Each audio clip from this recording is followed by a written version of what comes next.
மங்கையரின் குங்குமத்தை காக்கும் முகம் ஒன்று, வாழுகின்ற ஏழைகளை காணும் முகம் ஒன்று, சஞ்சலத்தில் வந்தவரை தாங்கும் முகம் ஒன்று, ஜாதி மத பேதமின்றி பார்க்கும் முகம் ஒன்று, நோய் நொடிகள் தீர்த்து வைக்கும் வண்ண முகம் ஒன்று, 100 முகம் காட்டலும் 6 முகம் இங்கு, 6 முகம் இங்கு.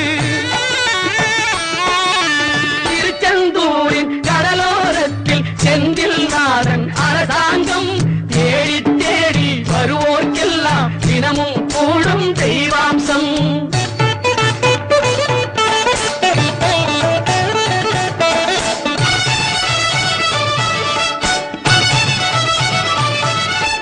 பொன்னழகு மின்னி வரும் வண்ணமயில் கந்தா, கண்மலரில் தன்னருளை காட்டி வரும் கந்தா. பொன்னழகு மின்னி வரும் வண்ணமயில் கந்தா, கண்மலரில் தன்னருளை காட்டி வரும் கந்தா. நம்பியவர் வந்தால் நெஞ்சுருகி நின்றார்,